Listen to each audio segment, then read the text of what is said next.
হরে কৃষ্ণ। প্রিয় ভক্তবৃন্দ, আপনাদের সকলের চরণে প্রণাম। নিত্য গীতা শ্লোকে আজকে আমরা 27তম দিনে পৌঁছে গিয়েছি এবং আমরা দেখছিলাম যে অর্জুন আশঙ্কা করছেন যে কুলধর্ম বিনাশ হয়ে গেলে কি করে হবে, পিণ্ডক্রিয়াও নষ্ট হয়ে যাবে। আজকে আমরা 42, 43 এবং 44 নম্বর শ্লোকে দেখবো অর্জুনের মনোভাব কি, অর্জুন কি বলছেন। 42 নম্বর শ্লোক। দোষই এতৈ কুলঘ্নানা বর্ণ সংকর কারকৈ উত্তোষত্যন্তে জাতি ধর্ম কুল ধর্ম চ শাশ্বত। অনুবাদ: যারা বংশ ঐতিহ্য নষ্ট করে এবং তার ফলে অবাঞ্ছিত সন্তানাদি সৃষ্টি করে, তারা কুকর্মজনিত দোষের ফলে সর্বপ্রকার জাতীয় প্রকল্প, জাতীয় উন্নয়ন এবং বংশের কল্যাণ ধর্ম উৎসন্নে যায়। 43 নম্বর শ্লোক। উৎসন্ন কুল ধর্মানাম মনুষ্যানাং জনার্দন নরকে নিয়তং বাসো ভবতি ইতি অনুশ্রুতম। অনুবাদ: হে জনার্দন, আমি পরম্পরাক্রমে শুনেছি যে যাদের কুলধর্ম বিনষ্ট হয়েছে তাদের নিয়ত নরকে বাস করতে হয়। আমরা আগের দিন দেখলাম অর্জুন বলছেন যে সমস্ত পুরুষরা যদি যুদ্ধে হত হন তাহলে নারীরা বিপদগামী হবে এবং সেই সমস্ত যারা অসৎ চরিত্রবান মানুষ তারা নারীদেরকে জোরপূর্বক ভোগ করার চেষ্টা করবে এবং কি হবে, বর্ণসংকর জন্ম হবে এবং উৎসন্নে যাবে সমাজের সব কিছু। এরপর 44 নম্বর শ্লোকে অর্জুন কি বলছেন দেখি।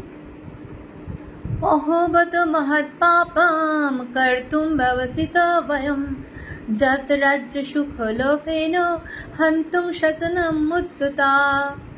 অনুবাদ: হায়, কি আশ্চর্যের বিষয় যে আমরা রাজ্য সুখের লোভে স্বজনদের হত্যা করতে উদ্যত হয়ে মহাপাপ করতে সংকল্পবদ্ধ হয়েছি। অর্জুন কি বলছেন? স্বজন বলছেন। যুদ্ধের শুরুতে একবার আমরা দেখেছিলাম অর্জুন বলেছিলেন যে দুর্বুদ্ধি সম্পন্ন ধৃতরাষ্ট্রের পুত্রের সঙ্গে কারা কারা যুদ্ধ করতে এসেছে, কিন্তু অর্জুন তখন মোহগ্রস্ত হয়েছেন। তিনি তাই স্বজন দর্শন করছেন দুর্যোধন আদি কৌরব পক্ষের সৈন্যদেরকে এবং তিনি বলছেন যে ওরা না হয় আসরিক ভাবাপন্ন, ওরা না হয় বুঝতে পারছে না, তাই ওরা যুদ্ধ করতে এসেছে, কিন্তু আমরা তো জানি, আমরা তো বুঝি যে রাজ্য সুখের লোভে এই স্বজনদেরকে যদি আমরা হত্যা করি তাহলে কি হবে, তাহলে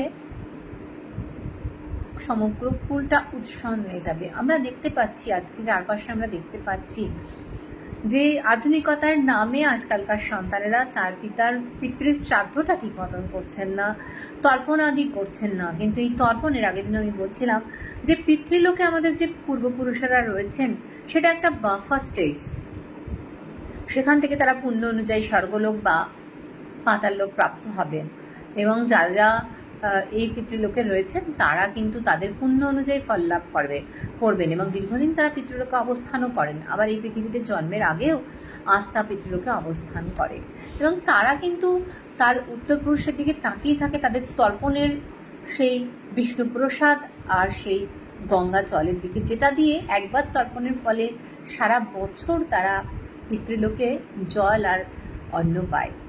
তাই বছরে একবার তর্পণ করা অবশ্যই প্রয়োজনীয়, কিন্তু আমরা দেখতে পাচ্ছি আজকের দিনে কিন্তু সেটা হয় না। তো অর্জুন সেই সময় সেটা উপলব্ধি করেছিলেন এবং আজকে যে দিনটা আমরা দেখছি, দাপরের শেষে কুরুক্ষেত্রের যুদ্ধের সময় যদি অর্জুন যুদ্ধ না করতেন, অর্জুন যদি ধর্ম প্রতিষ্ঠা না করতেন, তাহলে বহু আগেই সমাজটা উৎসন্নে যেত। এবং এই যে অর্জুন যে বলছেন যে আমরা রাজ্য সুখের লোভে স্বজনদের হত্যা করতে উদ্যত হয়ে মহাপাপ করতে সংকল্পবদ্ধ হয়েছি, সত্যিই তাই। প্রকৃতই যদি স্বজনদেরকে হত্যা করতে হয় তাহলে মহাপাপই হয়, কিন্তু আমরা যখন ভক্তি জীবনে আসি স্বজনরা আমাদের বাধা দেয়।